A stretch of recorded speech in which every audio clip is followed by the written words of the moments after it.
During World War II, flying over the Arctic was more than a mission. It was a fight against the environment itself. Pilots knew that a single mechanical failure could strand them in some of the harshest terrain on Earth, where temperatures could drop to -50 degrees Fahrenheit, and survival depended on more than luck. The aircrew carried little besides what they could strap to their bodies, yet each item in their crash kit had been meticulously chosen to ensure survival. This was not a luxury pack.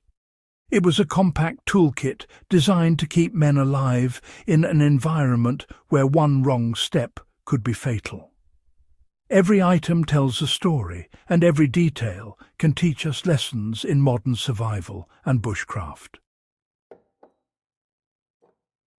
Understanding the components of these Arctic crash kits gives insight not just into wartime ingenuity, but also into practical survival strategies that can be applied today.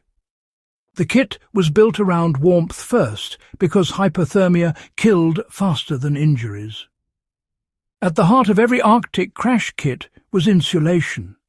Pilots carried specially treated sleeping bags, wool blankets, or fur-lined ponchos that could fold into a compact roll.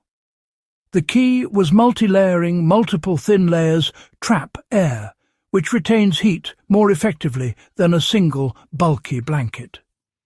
In some kits, lightweight fire-starting kits, magnesium flints or chemical igniters, were included specifically to warm up the shelter or melt snow for water.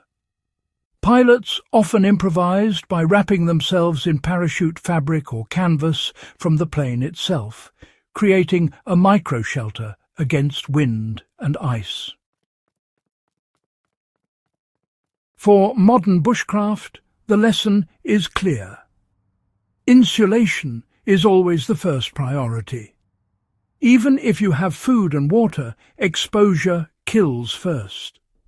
Compact, multi-layered fabrics, paired with a reliable fire-starting method, are essential for anyone operating in extreme cold. Water and snow-melting tools were critical because dehydration sets in quickly freezing environments. One of the most overlooked facts about cold survival is that cold air draws moisture from the body. Pilots' crash kits included metal flasks or collapsible containers designed to melt snow into drinkable water. Some kits even contained small chemical tablets to prevent freezing or remove contaminants. Arctic survivors needed water to maintain blood circulation, prevent frostbite, and support metabolism during high-calorie exertion.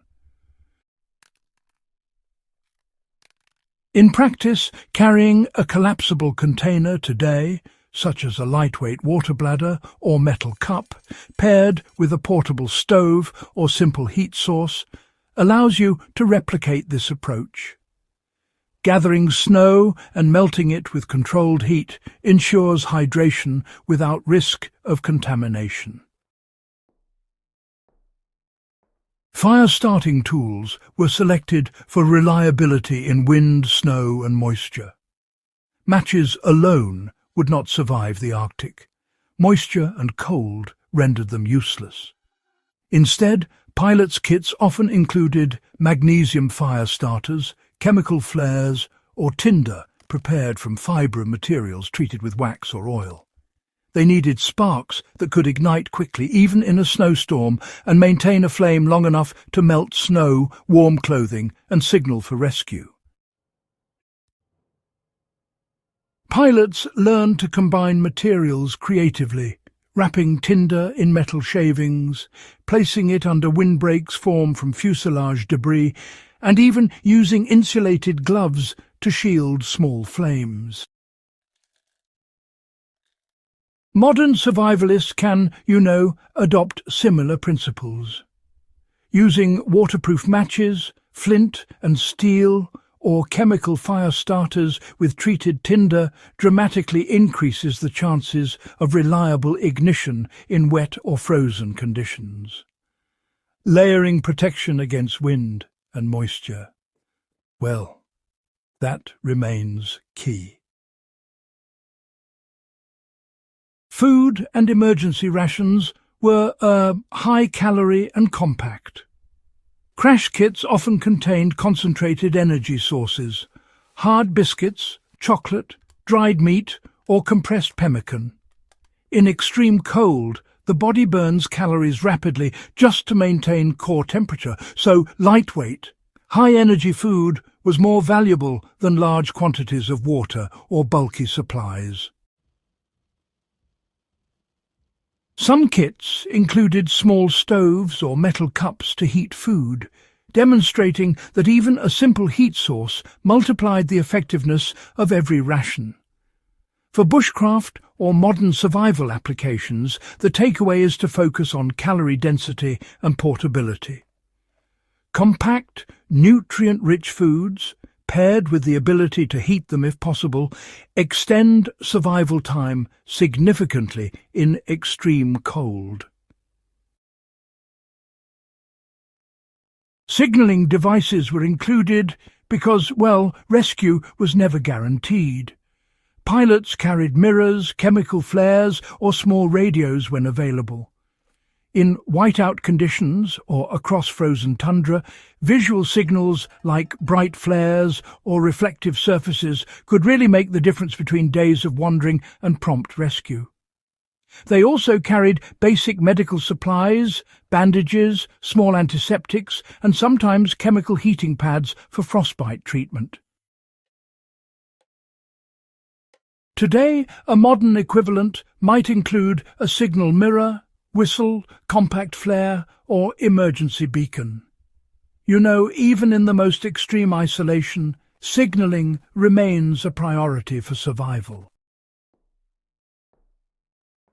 The real value of the Arctic Crash Kit lies in its compact, multifunctional design. Everything in these kits had a purpose: warmth, hydration, nutrition, fire, shelter, and signalling. No space was wasted.